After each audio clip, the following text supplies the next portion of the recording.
Eating Soup Alone is a podcast hosted by me, Christopher Crumley, and co-hosted by Nicholas Johnson. We try our best to ramble incoherently about a handful of movies at least once a week.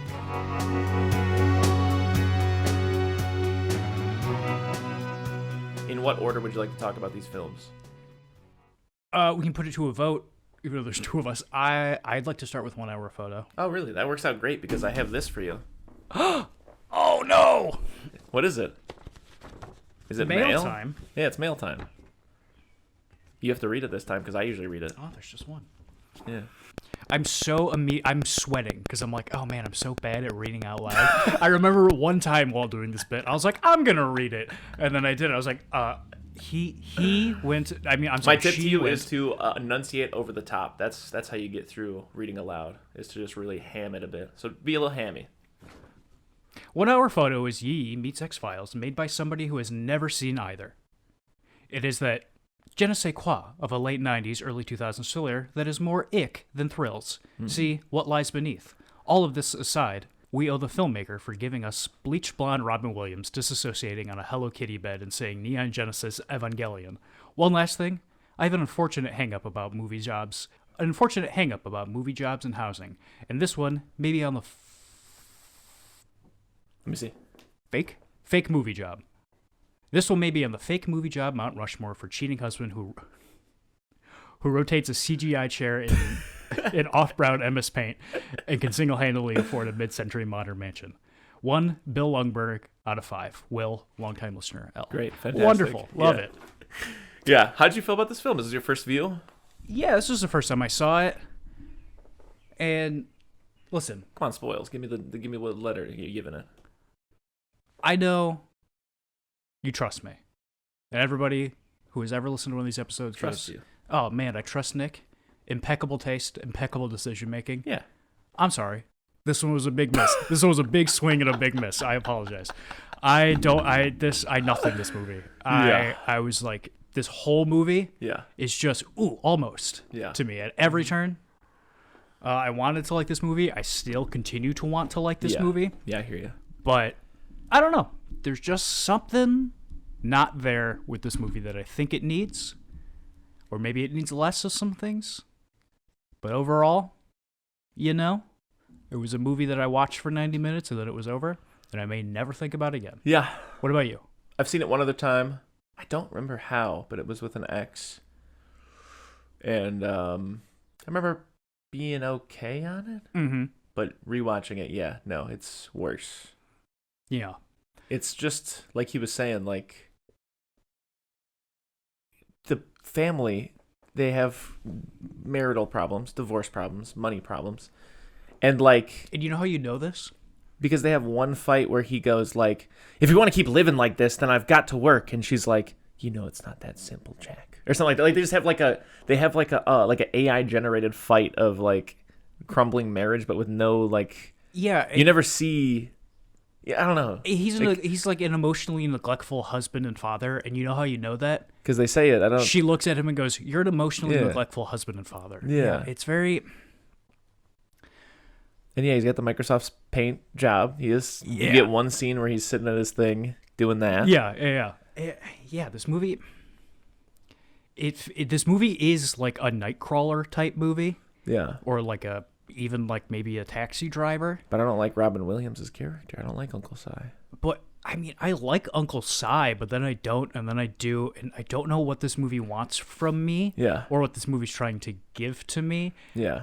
And like, at every turn I'm like, almost. It just this movie here's my pitch. Too much of that 2000s stank on it. Yeah, here's my pitch. You like Uncle Si is my pitch for this movie. What if you liked him? What if he was just a little weird? Yeah. And then that got worse. Like, by the time the movie was almost over, you were like, oh, shit, I can't believe I liked this guy who had...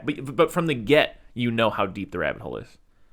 Yeah. Like, from jump, you know how fucked he is. Yeah. So you can't like him that much. There's no character development, necessarily, so much as it's just... Yeah, the pacing is so strange. Yeah. Like, the way you learn about the family happens way too quickly. Yeah, like, immediately he's just like, ha, ha, ha, ha, ha, Mrs. Robinson, 123 Sherry Lane, ha, I've been developing your thing for 30 years. And you're just like, okay, like... Yeah, we like could have chilled.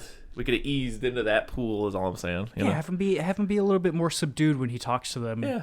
originally, and then I think things should like ramp up when he loses his job. Yeah, that's when things should like cross a line, and then suddenly like maybe it's like when they're looking for him that you get the reveal of like he's been, because you can have that scene where the boss, like imagine if you didn't know about the wall of photos, and then they had the conversation with the boss where the boss is like, there's like a discrepancy with like whatever, and then maybe 5-10 minutes later when the police are at his thing, then you get the reveal of the shrine of photos. Yeah, exactly. You know what I'm saying? Like, you see him developing their photos and very lovingly looking at them. Sure, yeah. Do that over and over seeds. again. And him like wandering through the store looking for them and stuff like that. Yeah, but it's a really good example. I think this movie is a great example of a bunch of things. But it's that thing of like what information do you give the audience, right? Yeah, and I think they fail at withholding certain things. And even when they are trying to withhold certain things, I'm like, oh, a mile away I see this. Like when that woman comes in and he goes, "You look familiar." It's like, oh, she's fucking the husband. That has to be what it is. Yeah. Well, we start off and they got the police like photo where they're taking like a picture of him, right? Like he's doing like a lineup photo, I think. Yeah, and like me and Will busted again. Yeah, because he was just like, that's a heinous image. Just the way that he looks in that specific shot. When it starts and it's just, I think it hangs originally on that camera for way too long. Yeah. And I was just like, ooh, I'm allowed to like this movie. Yeah. And then I don't know where it falls off the rails, but like immediately at the beginning of this movie, I was like, all right, you got me. I'm in, even with this heinous image of Robin Williams. But to also start with him in the police station, I think is a mistake. Yes, for sure. Yeah. Yes, for sure. You've got Office Space Boss.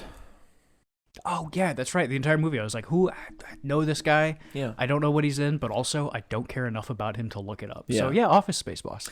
And then you've got this, like, it reminds me of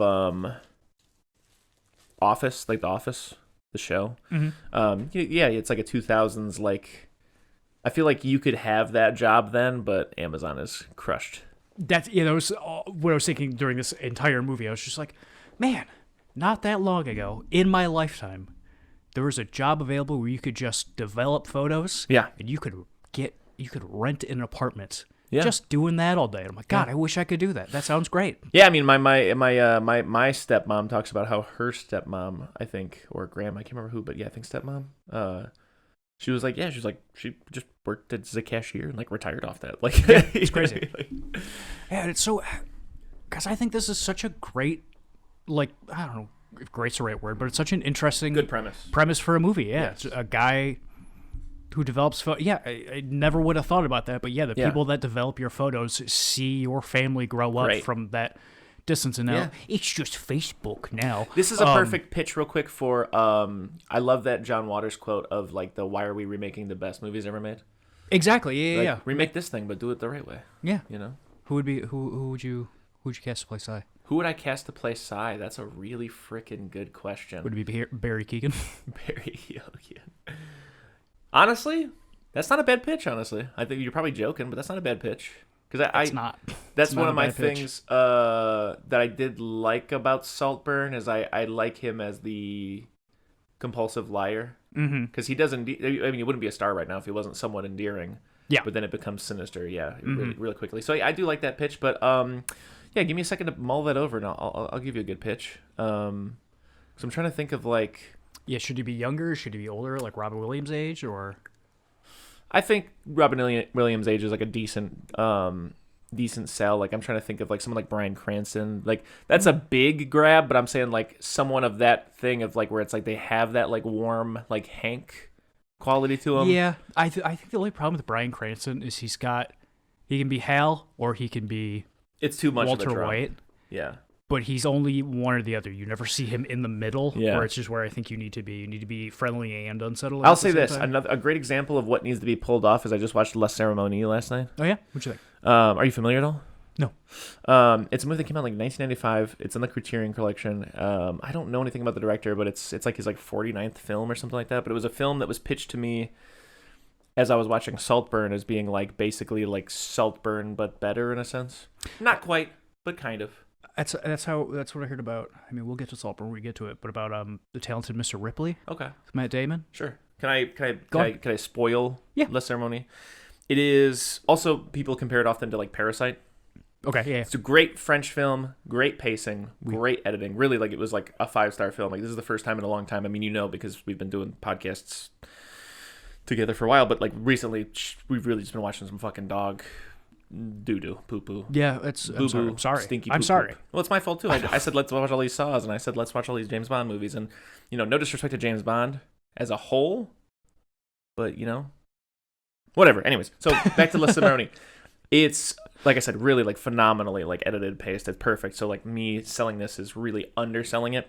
But you start with a woman meeting with a woman in a cafe, basically saying like, we need a maid at the house. Mm-hmm. So woman goes to the house, and exactly what you were saying about the subdued, like something's off about her, but you like her. There's nothing horrible. It's not like they're like going for like some kind of like this is the orphan, like this kid's obviously demonically possessed. Like, it's not over the top. There's just something like a little off about her.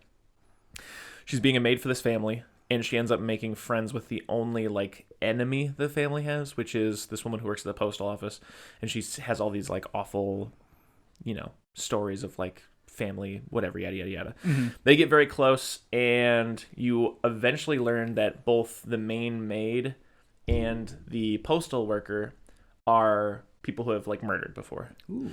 The postal worker is someone who killed her baby, but was like not convicted of it. She got like let go as it being like accidental. And the maid is on the run and pretending to be someone she's not, because she killed like the last guy that she worked for or something like that.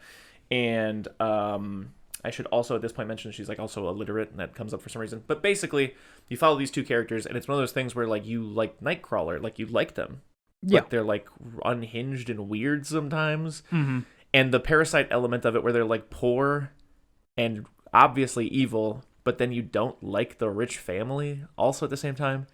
And full-blown spoilers, she eventually gets fired, and then they like just murder the family with guns. Cool. The movie's over. Metal. Yeah. There's a couple of twists and turns that I'm not like giving away, because like there's just some shit in there, like especially like the last like minute where you're just like, whoo!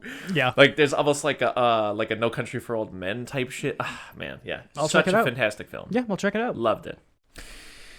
Now, I say all that because you mentioned exactly what the film needs, which is it does need that main thing of like, you need someone who's like not gonna go Walter White. That's why I was saying like you need someone like that Bryan Cranston thing where they have that warmth, but you're right, where they can't break bad. Mm-hmm. You don't want them to ever break bad. I feel like you want them to just be unsettling. Yeah. So I don't know. I'd have to cook on that one. That'd have to be a cook for me to think of like who I would pitch as that. Yeah, because I'm coming up blank. Because it's, I feel like they also have to be. It's something I appreciated about this movie. I think I wrote it in my notes. Yeah, I was like, I really hope this isn't a sex thing for him. I really hope I don't see him just straight jorking it to this.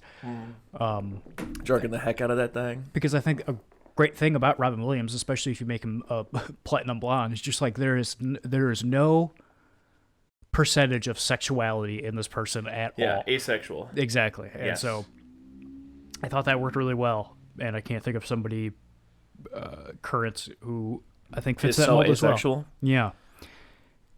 Hear me out. Yeah. Neil deGrasse Tyson. He's got it. He's got the part.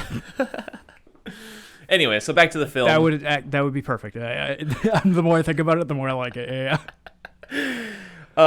So what I'm thinking about though is scene by scene, whatever. I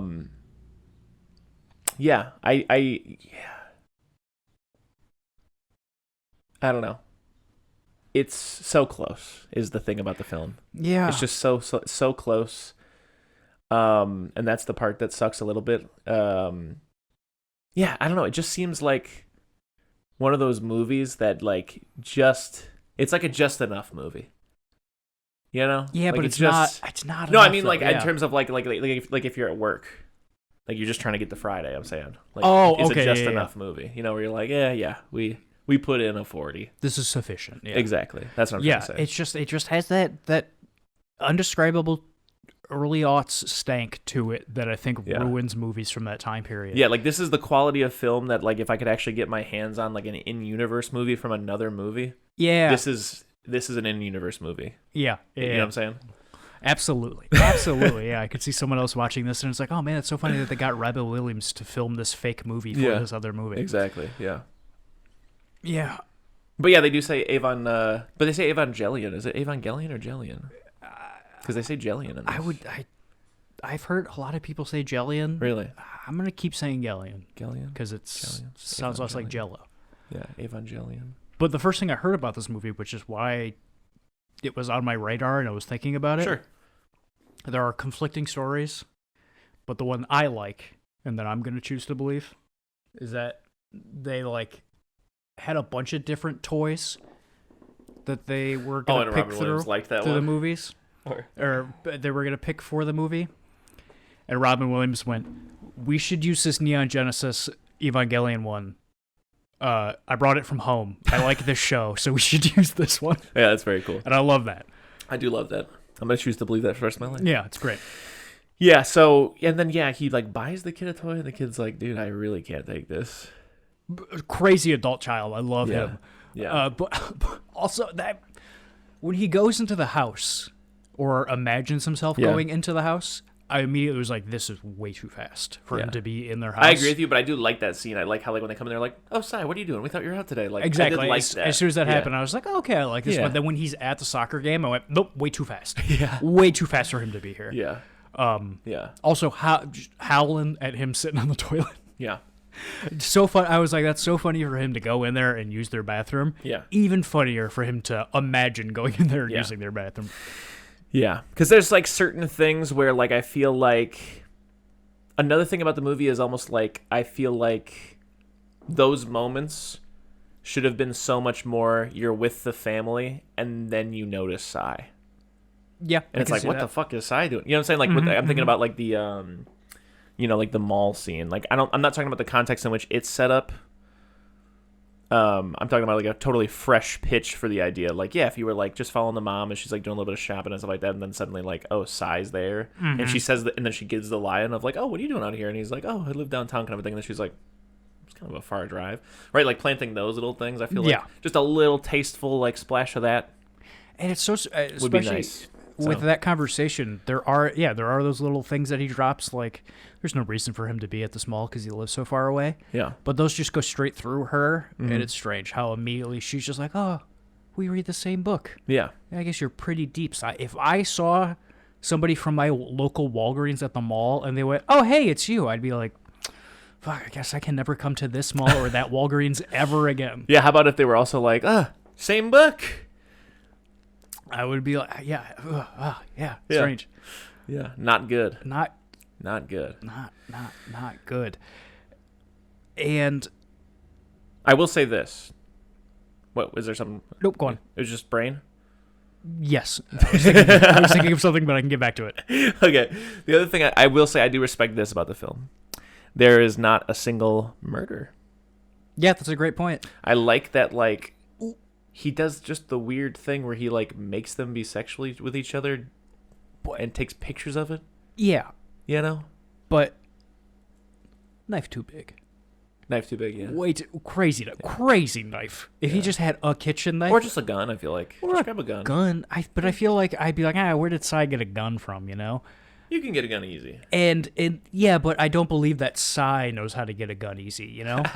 And at the same time, I was like, I don't believe that Sai would have or know where to get a big crazy knife like this. Yeah. If he just had a kitchen knife, I feel like it'd be way better with it. But also, So yeah, I do, because that got weirdly, sexual, but like in a disturbing way that I felt was like fitting.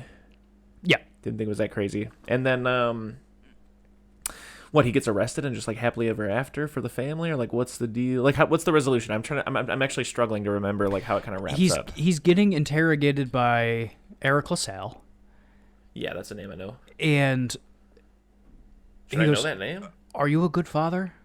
I'd like to think that you're a good father, someone who wouldn't hurt his children or make them do nasty things while they take photographs of it. So he's kind of telling him that, like, hey, I got abused as a child, and also my parental figure took a bunch of pictures while we did it, so that's why I'm fucked up and love pictures so much. Yeah. And then that's where the movie ends, and it's like, okay. That's weird. I guess. I don't think that the movie needed that. I don't remember that. No, not at all. Didn't need it at all. Yeah. I don't know what Eric LaSalle's in. I also recognize the name. Why do you know the name? And then I looked up his IMDb. I'm like, I don't think I've seen anything that has Eric LaSalle in it. But he was in ER. But you got his name locked. I got his name locked. It's him and Clark Gregg are the two Glad agents. you got that on lock too. I know. I Just know forever. I know Clark Gregg because he's what's his name? He's in like the early Marvel movies. He's like the one agent that's always showing up everywhere. Yeah, I recognize that guy. Yeah. I clocked him. I clocked him and unlocked him. It's not an original thought, but I was thinking about Eric LaSalle and him. It's just like, can you imagine being an actor and just going, damn, I guess I'm just a cop forever. Yeah. I guess that's all I get to do is be a cop. Yeah, that's very funny. And is there any other like scenes that really like stand out to you about this thing? When he's talking about the type of people that get photos developed, like, oh, lots of new parents. Then there's the amateur pornographers. The guy that comes and gives him the nudie photos to develop is a full head of haired dean from Community. No kidding. Yeah. I will also say this, between that scene where they show some of the photos and then later on when he comes into the hotel, there's like full-on frontal nudity of both sexes in this film. So, interesting. Yeah, I didn't think about it. I saw two wieners in 2 movies this week. Yeah. Crazy. And so yeah, the last thing I'll say is like the film's also full of like I feel like such an ass when I say these things. Like I'm not trying to be like I'm not trying to be like a pretentious, but like kill me with a gun with all the monologues of like life is precious, it goes by. Sometimes you gotta take a picture. Oh, to be worthy of being taken a picture of, there's a couple of monologues in here where I'm like, don't need these, get these out of here. People never take pictures of the little things. Yeah. The stain on the they counter. always take a picture of the good things. The only one I liked is when he was just like, a picture says, hey, I was young, and somebody loved and cared about me enough to take a picture of me. Yeah. It's like, I like that, but then also, yeah, bad movie. It reminds me, I don't know if it's like a Mitch Hedberg joke or I think it's a Mitch Hedberg joke where he's like, these are some old photos of me. Yeah, every photo is an old photo of you. But anyways, so yeah, I don't know. D+. I'm going to give it a solid D. There's nothing I really like about this movie. I mean, I don't outwardly dislike anything about it, but yeah. No, you know what I do dislike? What do you dislike? Him watching TV. Oh, yeah? What's he watching? He's watching The Simpsons, and then I think he's watching, I don't know, some old like black and white sci-fi movie. Right. And then while he's taking pictures of them in the hotel room, it cuts to a TV with a tornado on it, and I was like, fuck off. Yeah. Absolutely. With the other, like The Simpsons and the sci-fi movie, I was just like, I guess I get what you're trying to tell me with this, but also, okay. Yeah. And then the tornado just like kind of set me over the top where I was just like, okay, I do not like this movie, I think. Yeah. So, solid D. Yeah, giving it a thumbs down. But I would say definitely a strong candidate for like someone needs to scalp this bitch for all it's worth and make a good film. Yeah, remake 1 Hour Photo. I'd be fine with that. Yeah. And if you can't get the rights or like, just rip it off, Just rip it off. Rip that motherfucker off. So we watched another movie, Saltburn. It's an Amazon original? It's an Amazon original. Was it in the theater? I don't know. Okay. I was doing skip past it for 1 Hour Photo, but I did my research with the box office and director and stuff like that. Oh, Saltburn, for 1 Hour Photo? Yeah, got it. I did it for both of them, but we moved way too fast through 1 Hour Photo, so it's not important. Okay. It's not your fault at all. Wait, it is. I'm actually interested. Who directed this thing? Who wrote this thing? And what kind of money did it do? 1 Hour? Let's. 1 Hour Photo, 2002. Yeah. 96 minutes long, directed by Mark Romanek. Can I ask? I'm sure you probably didn't, and I don't mean that offensively, but did he do any? Is there something else that this guy has done? No, I remember looking it up, and I didn't see anything I recognized, but I can get it for you right now. Yeah, I mean, while you do that, I'm gonna take a look at the guy who wrote the thing just to see if same guy. Oh, really? Yep. He wrote and directed it. Yeah, written and directed by Mark Romanek. The film was produced by Catch-23, Killer Films. Yeah, this is his top thing. Yeah. So, nothing really. He directed The Overlook Hotel? What is this? You know what's so strange is that it holds an 81% of approval. Robin Williams is effective in this creepy, well-shot thriller. I would not call it well-shot. I do not think this is a good-looking movie. I think it looks fine enough. Yeah, but fine enough is what, 3.5 stars out of 4 from Roger Ebert is crazy. Well, it was shot by Jeff Cronenweth, and I think he did a fine job. Yeah, I could give a fuck. Okay, I understand. Do you know Jeff Cronenweth, or are you just doing a bit? I wrote it down. Oh, he's the director of photography for Fight Club, The Social Network, The Girl with the Dragon Tattoo, and all Gone tracks. Girl. That all makes so much sense. Yeah. So apparently he's a huge DP for Mr. David Fincher. David Fincher, yeah. But like I said, I don't mean it disrespectfully. I just didn't. The movie was fine. in terms of how it looked. That's fine. Yeah, reception, I'm not seeing a lot. And, it's just so weird. I feel like everybody has like a decently positive opinion of the film, but nothing to say about it. Yeah, that's like how I have a decently neutral and nothing to say about it, Yeah. Very strange. Budget of $12 million, box office of 52.2. It's a decent return. Not awful. Yeah. It's definitely a decent return. For 2002. Yeah. Here's a Reddit thread when you Google it. 1 Hour Photo is a movie that I loved as a teenager, but as I got older, I realized the unspoken theme flew over my head when I was younger. I'm not reading this long of the pitch. It's too long of a post, so if you want to read it, hey, by all means, go ahead. Well, yeah, let us know what it says. Yeah, for sure. Fill me in. This is a movie podcast. We don't read shit. I try not to, but then sometimes we're in the middle of this, and I'm like, man, maybe I should have read some. Yeah. It's like one of those things where I don't want to taint my honest experience with the film. But then by the time we get to this portion, this is when I'm like, man, I wish I had dug around a little bit so I could comment on what people say about it. I recommend it because I do it, but I don't think I do enough. Yeah. And so if you do the exact same amount as I do, we might have enough. Yeah. This thing might get off the ground. So anyway, Saltburn. You can start with your info. Who wrote this thing? 2023, 131 minutes long. Directed and written by Emerald Fennell. She did Promising Young Woman. Don't know if you ever saw that. I did not. I saw it. Was it good? I liked it. I remember liking parts of it and really not liking other parts of it, but I don't remember the parts that I don't like. So, with that working to its advantage, I guess, I think that movie was fine. I kind of feel that way about this one as well. Yeah, I feel underwhelmed by Saltburn. But cinematographer Linus Sandgren thought this movie looked great. Yeah. Yeah, no one told me this one was square. I would have seen it way sooner. Starring Barry Keoghan, Jacob Ellard. Oh, sorry, Elordi. Jacob Elordi. Ooh. Rosamund Pike and Richard E. Grant. I love Rosamund Pike. Oh, yeah, dude. I watched half of Gone Girl the other day, and I was like, fuck, I love Rosamund Pike. Yeah. Budget of who knows? Wait. She was a Bond girl in Die Another Day? Mm-hmm. What? Yeah, bud. Wow. Something to look forward to. Yeah. I couldn't find the budget for this movie. Neither can I. It was $10 to $38 million, maybe. I hate when they do that. Amazon because paid. It's legally, if I gave that to a tax man, he would be like, okay, prison time. How is that information not out there?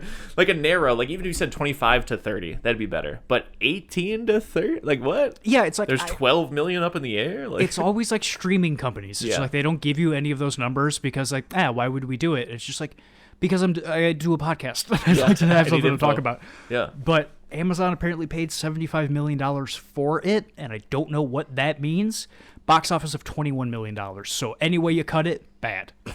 Yeah, it is strange. I don't know the economics of anything. So it is crazy when you hear Hulu paid $150 million for the rights to Seinfeld or whatever. Yeah. It's I know it's not on Seinfeld alone, and I know that they have advertisement deals, and obviously they have people playing monthly and all that kind of stuff. I really do know this stuff, but it's when I hear just the raw phrase, Hulu paid $150 million for Seinfeld, I'm like, how is Seinfeld gonna help you dig out of that hole? That's a fucked hole for a sitcom from the '90s. I know it's the sitcom of all time, but damn, yeah, And it's there's no way that there's no way that works. Yeah, I NBC. That's what I'm saying. I know it does, or else they wouldn't be making money.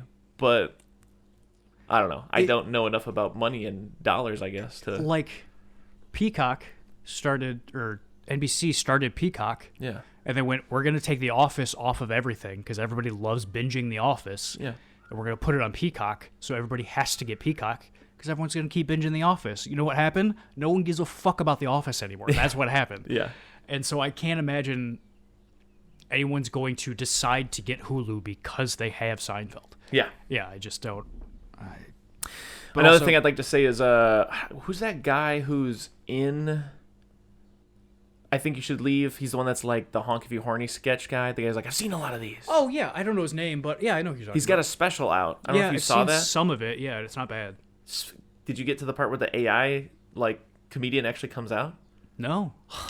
No idea what you're talking about. Okay, well, he has a special where like the bit is that he's being like, AI is the future, and he's like pretending to be a company guy, like pitching like stand-up AI solutions. Like, we're a company, and we're basically using 5G to like tailor an AI comedian, first AI comedian or whatever. Very funny.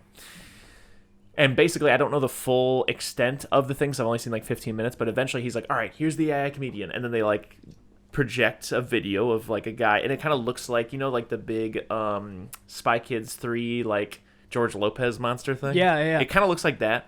And he's just like, hey, what up? I'm Ken. I'm a stand-up, and it's a little glitchy and stuff. But there's a point where we were just talking about money, and it made me think of this. This is such a waste of airtime. But him just saying, like, he's like, how about checking out at, like self-checkout? He's like, when did I get like a part-time job at a grocery store? I forgot about, when I, applied for that. And he's like, how about that, chip reader thing? I feel it's like a puzzle now. Every time I try to play, it's like an insert, tap, twist it, bop it. He's like, can I just give you some fucking money? Which is a very funny bit that I think about. Good, yeah, exactly. But yeah, go ahead. We can retrack. From the sidetrack, let's get back on track. Saltburn lost money no matter how you cut it. Sure. But it made Barry Keoghan. Keoghan? Barry Keoghan. I know it didn't make him, but... No idea. And yeah, this movie... I was making the... I'm going to close that because the kids are yelling, and I'm sure you can hear that in the mic, so... Spacebar me.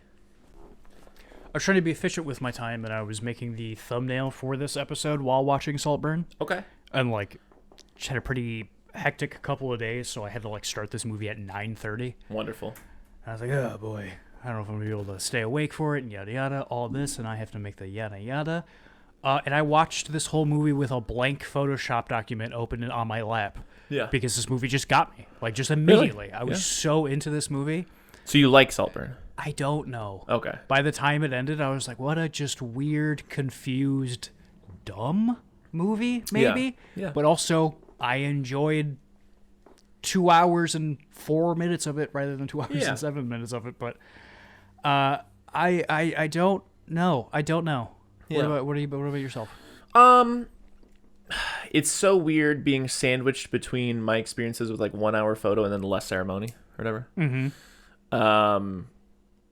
Because there are things that I like about it, but it's also just like it almost feels like a F. Scott Fitzgerald adaptation or something. Yeah. Like of a book, you know what I'm saying? Mm-hmm. Like where I feel like it is visually, like you said, very nice, and I do enjoy certain things about it, but like there's almost like some little spice that's missing from it that like just connects everything with like a little like substance cherry for me or whatever. Like, you know what I'm saying? Like, yeah, but I feel the exact opposite. Interesting. Okay. I feel like there's a little bit too much spice on this. Okay. And if there are like 4 or 5 scenes in this movie where I'm like, if you chucked those, this movie would be 100 times better. Yeah. But I think that like there's just so much for me to like in it, but by the end I'm like I'm overstuffed. Yeah. And the last course was gross, but I still ate it anyway. Yeah. And just it's a little like disjointed-ish to me. Oh yeah. But like I think this movie's confused. But it's like it's part of what lends to it feeling like a book adaptation, because it almost feels like there's like these sections, these chapters. Yeah. But again, that's what I'm saying is there's just like, I know what you're saying in response to what I'm saying, but what I'm trying to say is that like I'm just like lacking that thing that like that through line. Yeah.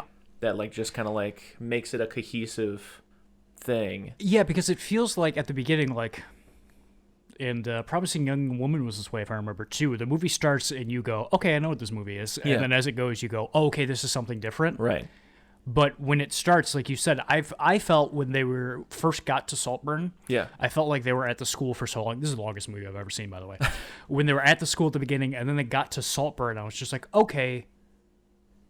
Strange that they called it Saltburn, because I bet you they're going to be at Saltburn for a bit, And then it's going to cut to them moving out of Saltburn together and continuing their relationship. Yeah. So like, and I thought that was going to be the through line, like Yeah. like what you were saying, but that they just stay at Saltburn and then just shit just starts happening, and it's just like, okay, it's confused, is what I think it is. Yeah. So yeah, I'm gonna do the thing where like so you start and they're at Oxford, and Barry Keoghan is like Oliver is like genius, Smarty pants, yeah. smarty pants. Is that hog? He bumps into a little boy, not a little boy, a young man, who he seems to enjoy, and they kind of have like a vaguely flirtatious existence where he like lends him his bike. He lends, what's the guy's name? Leonard or something? What's the guy's that Oliver and Felix. He lends Felix's bike because Felix has a flat tire, and He's cute. yeah, and then Felix has like a eyebrow piercing and also like spots some money on like around a beer, and they make friends until Oliver is like, yeah, bro, my dad just died. Felix is there for him. Semester comes to a close, and Oliver is like, man, my home life is just so disgustingly awful, horrible, horrid. I hate it, and Felix is like, well, why don't you come live at Saltburn? And then you're right. So like this is like, it becomes like, for that section, I thought it was going to be like this little like love story at college about falling in love with a little boy. Like, I keep saying little boy. I'm sorry. This young man. I'll give you a pass there, because the entire beginning when they're at Hogwarts, I was just like, because I didn't hear anyone say Oxford. I was just like, is this a high school or a college? And everyone is smoking cigarettes. I'm like, okay, they're hiding it from the teachers, maybe. And then I was just like, okay, no, this is college because they're at a bar, I guess. Yeah, and I will take 1 second just to say, like, No Cars Go by Arcade Fire plays at the bar, and Time to Pretend or whatever plays. Modern Love by Block Party. That's the biggest compliment I'll give to this movie, is that they reminded me that Block Party exists. Yeah, and I'll say, something that me and Will were talking about when we watched this one was, that Time to Pretend MGMT song, the Let's Make Some Music, Make Some. That is like quintessential my life as a movie. Like that is the trailer song. Yeah, I feel like every song that they play in this movie does that, and it's great. Also, very important that this movie takes place in 2007. Right. Such a miserable time. Such a miserable. as soon as I saw that that's what was happening, everybody's dressed in Abercrombie and Fitch and like giant bell-bottom pants with flip-flops. I was like, gross. But then they started playing Arcade Fire, Fire, and MGMT. Yeah. And Block Party, and they were watching Superbad and The Ring, and I was just like, oh no, I'm nostalgic for the year 2007. Nick, what? The Redford Theater just liked my Instagram story. Oh, no way. Because I shared that on June 21st they'll be showing Moonstruck. Aw. Everyone go. That made me teary-eyed. Aw. The Redford Theater liked my Instagram story. Oh, how sweet. What? I'm real happy for you. I'm glad I could be here for this. That is so sweet. I'm going to cherish this forever. Anyways, then we enter into phase 2. Phase 2 is like the parasite-y, bourgeoisie, gross excess thing where you're like with Barry Keoghan and you're like, okay, poor boy from like a fucked up family, and now he's exposed to this fucked up family that's fucked up because of excess. Like he's from the background of so little that his shit's fucked up. Then they're from the background of they can do whatever they want, so they're fucked up. And there's the horny sister, and they have the friend that just lives there, and the mom is so strange and just hanging out. It reminds me of Synecdoche, New York, the mom and her weird blue-haired friend, lesbian friend. Oh yeah, whatever. Same thing where they're just hanging out, smoking cigarettes and talking nonsense, and the dad's just kind of vacantly watching TV, and they just kind of lounge around and they're naked in a field and they swim and yada yada yada, right? Yeah. And then there's shit starts getting a little weird very quickly because you realize that Barry goes down on the sister, and then other guy sees it. It's I think just like 1 Hour Photo, I think the pacing of this movie is so strange. Yeah. Because he's just like, ooh, weird, uncomfortable. Oh, you make my eggs, but the rest of the breakfast is I got to get for myself? Okay. Yeah. I'm a stranger in this land, and I don't know how things work. And then as soon as he's talking to Rosamund Pike alone, there's just this weird switch that turns immediately. Yeah. Where he's like, cool, I'm going to go bang the sister tonight, too. Yeah. And Which was a weird turn also because it's like, which is fine. I'm not saying this as a negative. I'm saying this as an observation. Like as a viewer, you're thinking like him and Felix are going to fuck. So then you're like, why is he going down on the sister? yeah, I thought we were barreling towards him and Felix fucking. I was really hoping. And like, I'm still on board at this point. Sure, yeah. I'm not off board. If anything, I'm more on board now because I'm like, ooh, something is actually like this is the point, like what you're talking about, where like the Rosamund Pike conversation happens. This is the point where Will said to me, "Oh, hey, you know how we're an hour into this movie? It just started." Yeah, is what he said. So yeah, he's like, "Yeah, it takes an hour to start." that's a great point. Which is fine. I get it. You have to like let your guard down, but I'm just saying that like it speaks to the disjointed nature, in my opinion, of like that thing. Exactly. Where it's like it's one thing and then it's another and then it's another.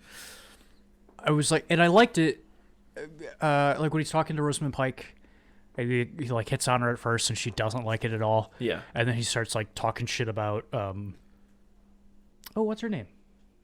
Last name Mulligan, actress. She was the friend that was staying there with the red hair. I don't know.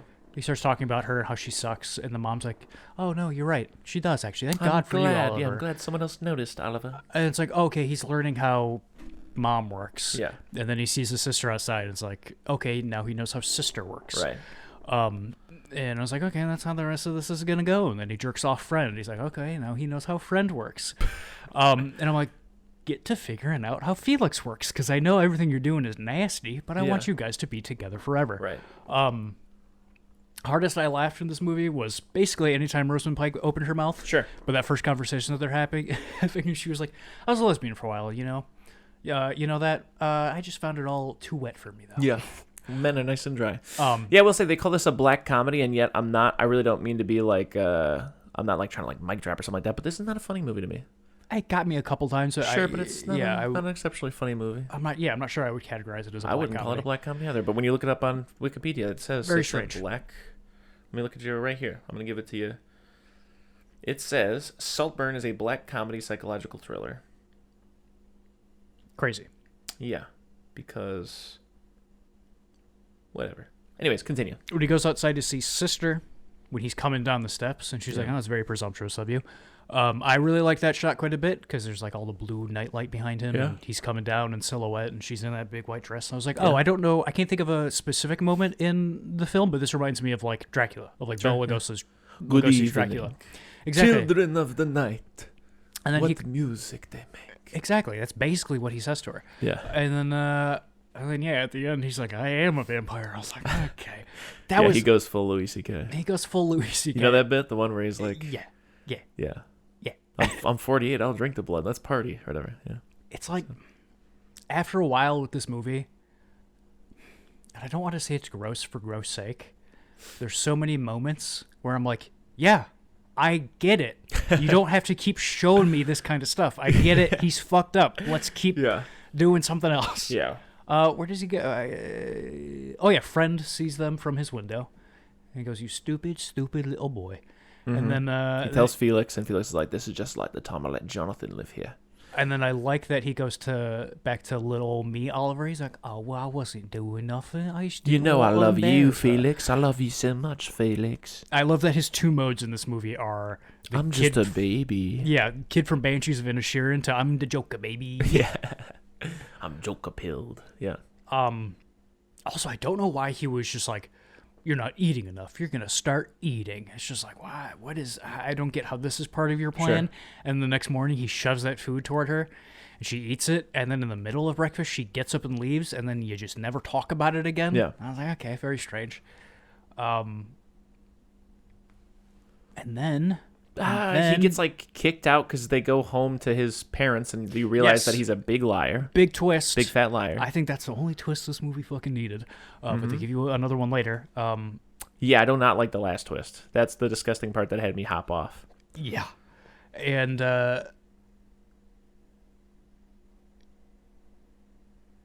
what was the party that they had before his birthday party? Like where everyone's just doing karaoke after. Oh, that was his birthday. No, his birthday's the one where he had the antler ears. Huh, his birthday. So that was the sister's bird? No, that was... Maybe just a random party that they were having for someone coming over? Oh, whatever. Who gives a fuck? I mean, not me, that's for sure. Yeah, and then him and Felix argue about it because he's like, let me explain. I'm sorry, I didn't mean to hurt you, or whatever. And I really like Jacob Elordi, who plays Felix. He's just, he plays Elvis and Priscilla. Oh, that's exciting. I just heard. I don't know. I'm gonna believe that's you. what Will kept saying. I felt like I will know stuff. I thought, you know who I thought it was? I thought it was Walter Jr. This guy? Yeah, that's fun. Yeah. I like this guy quite a bit, especially as hot English preppy boy in 2007. Because he dresses the part, he's got the haircut, but he's just like, how to describe it? He's just like, he's like 6'9", and he's just the nicest guy in the world. Yeah, it's big just guy. Like, oh, this Golden is exactly retriever. what you need to be. That's the only thing that I didn't really get, or one of the things that I didn't really get from this movie, but the movie kept telling me, is just like, oh, he's just as bad as everybody else. Yeah. I don't think I ever really saw that. No. Yeah, Everyone kept telling him, like, oh, you're just this year's model, blah, blah, blah, blah. Yeah, that was the thing is, there's so much of the whole, like, everybody just does whatever Felix wants and stuff like that. It's like, really? Because, like, I feel like I can't think of a scene where, like, I feel like people are, like, going out of their way to appease Felix. Yeah, I feel like Felix is just chilling big, and everything else is happening around him. Yeah. But I really like when he's having that argument with Oliver. And Oliver's like, oh, I didn't mean to deceive you or hurt you or whatever. And he's just like, it's weird. Like, that's just, it's just weird. Yeah. And I don't like you anymore because it's weird. It's weird. Yeah. It's like, yeah. And then they have his birthday party. Yeah. And he's got the antler ears and he looks dumb. But it's fitting for him. It is. And I like the wings on Felix. Yes.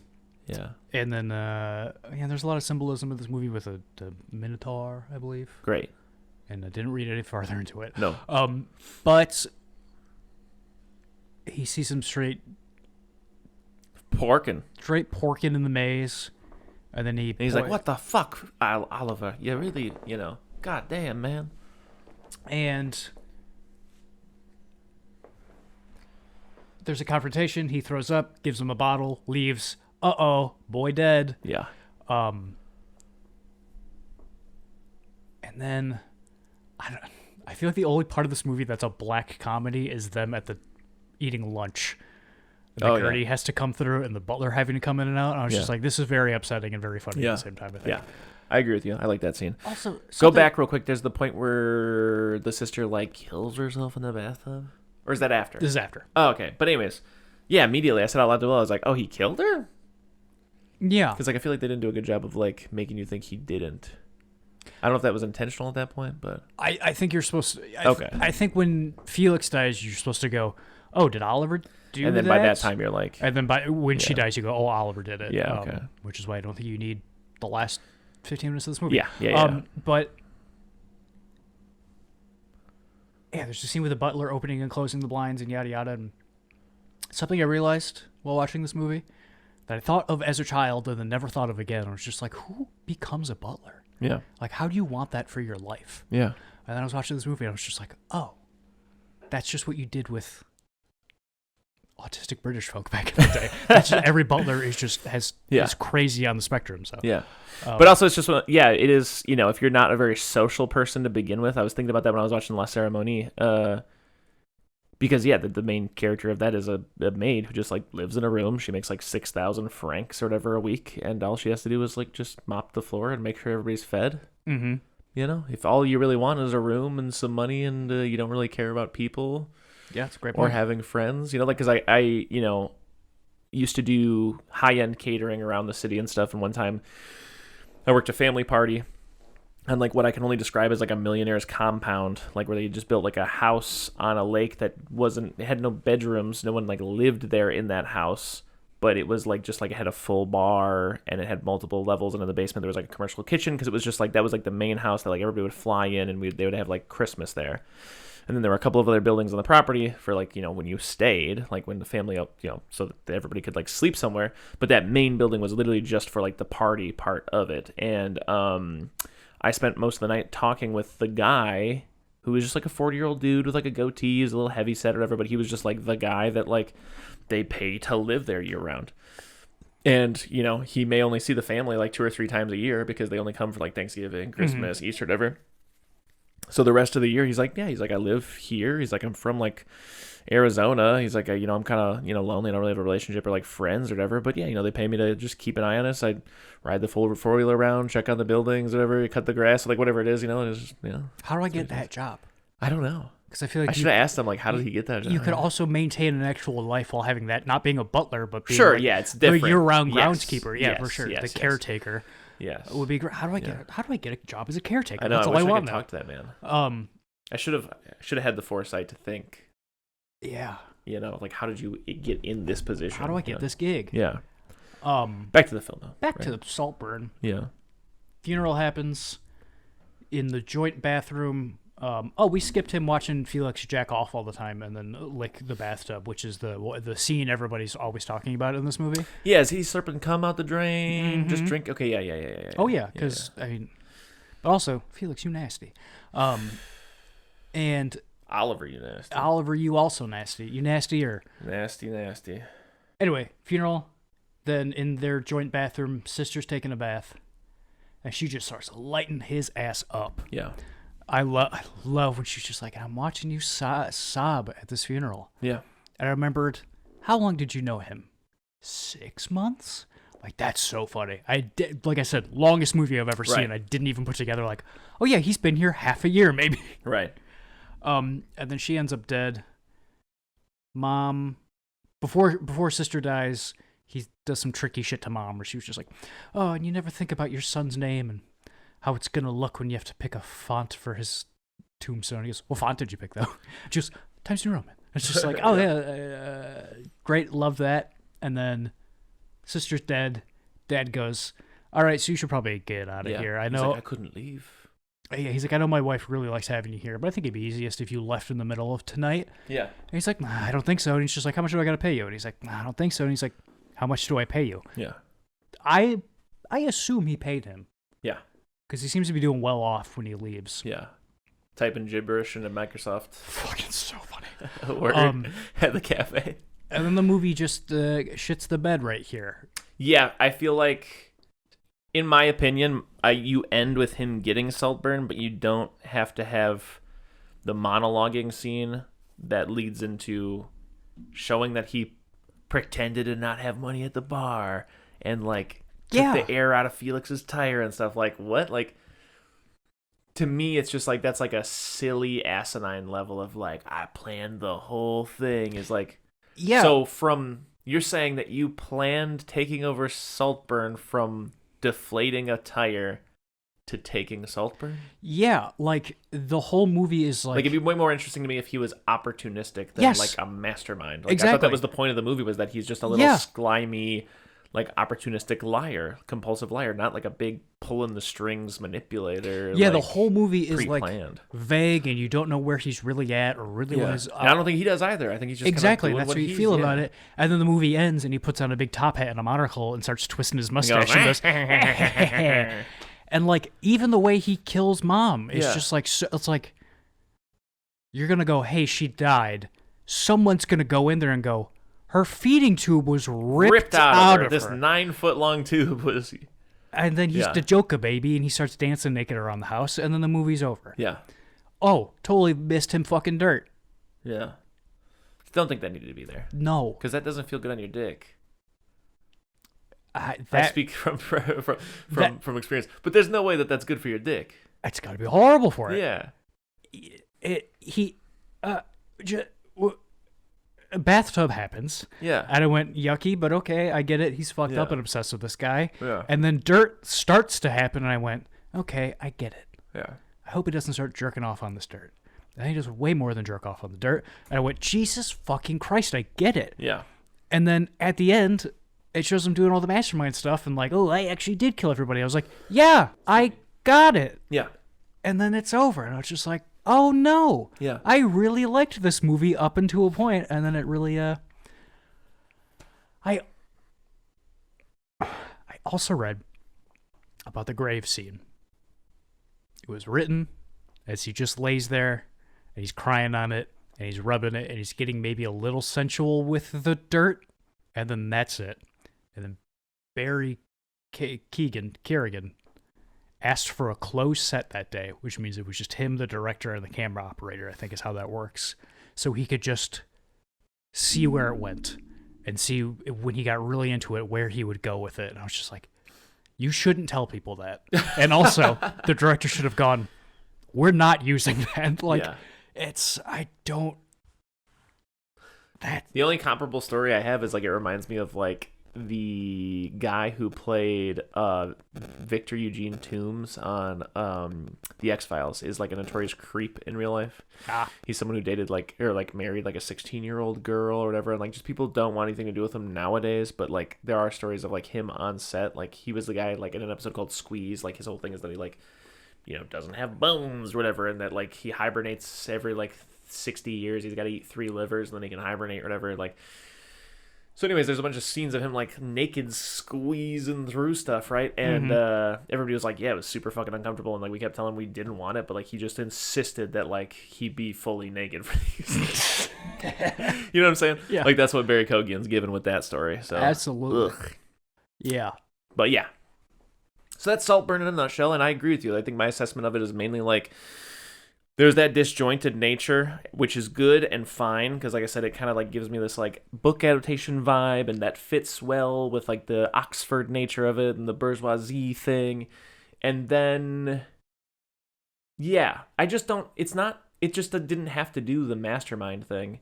Like, again, I feel like I'm much more compelled by this, like, compulsive liar who's stumbling his way through it and is more of, like, an opportunist rather than, like... Yeah, like this meticulous, like, jigsaw character that, like, you know, Saw 5'd his way into Saltburn. Yeah, I think it was also Pitch Perfect when they're talking to his parents, and they tell you, like, about him growing up, and it's just like, oh no, he wasn't just a weird, awkward kid. It's just like he was normal, but also not super friendly. Yeah. So, you know. You win some, you lose some, so he's, like, kind of somewhere in the middle. It's just like, oh, okay, so he's not exceptional, but he's also not a loser. He's just in the middle and wants to be somewhere, but also is painting this picture of himself as a loser, yada, yada. And then to be like, I'm the Joker, baby, at the end, it's like, oh, my God, okay, man. Yeah, you the Joker, baby, I guess. Also, thinking about both of these movies, it happens in both of them. I figure out how to... Hold on. I really have to think about how to phrase this or how to say it with no tone in my voice to give away what I want the answer to be. Yeah, sure. Hey, Chris, have you ever looked at someone through a window? No, never. I mean, no, they've been, like, in, like, a public space, like, I'm, like, walking down the street or something, and, like, there's, like, a light on in an apartment. I've been like, oh, look, someone's watching a TV there. You know what I'm saying? But, like, I've never, like... It's crazy. Yeah. Both of these movies, in 1 hour photo, it's just like, oh yeah, but so strange to look at someone through a window. It's so strange to have, like, big windows like that in a house. Yeah. And then he's just doing it like crazy in Saltburn. Yeah. I was just like, and for some reason... But you know, I'm talking about that thing where you're, like, maybe you're walking through a city and you're just like, oh, look, a guy in that in the window. Yeah. Oh yeah, no, I've done that all the time. But to just intentionally stand in front of a window and look at somebody through it, you never do that. Yeah. I'm going to give this movie, like, a C+ still, though. I think. Very conflicted. Yeah. It's like I said, I do think it shits the bed, and then when it shits the bed, it makes the rest of it feel worse. But also up until then, I was hooked. It got me. I liked everything about it, and that's more than you can say for, 1 hour photo or a bunch of other movies. So, I don't know. I'm just C-. I'm going to give it. Yeah.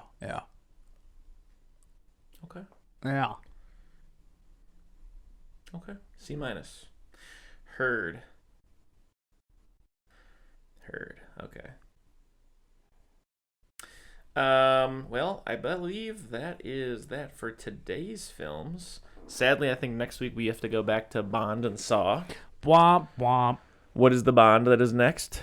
I want to say... Because I think we're on Saw 6. We're on Saw 6, and we're in, like... I want to say The Living Daylights, but I could be incorrect. I'll look it up right now. Wonderful. And can't wait to get that over and done with so that we can get back to another week of choosing films we're actually somewhat interested in. So glad that we decided to break these up with... Me too. Man with the Golden Gun. Man with the Golden Gun. Great name. Yeah. I don't know. You got any closing thoughts? You're button this one up or what? No thoughts. Head empty. Head empty too. Yeah. You know? So in 2 weeks' time, we'll see you for the Man with the Golden Gun and Saw 6, right? Saw 6, that's Like around right. Saw 6. And we're only at 10. So, goddamn, about 60% done with that thing. And, you know, with Bond, we're probably a good 13.4% done. So, you know, hey, hang in there. Hang in there. And that's that, Mattress Man.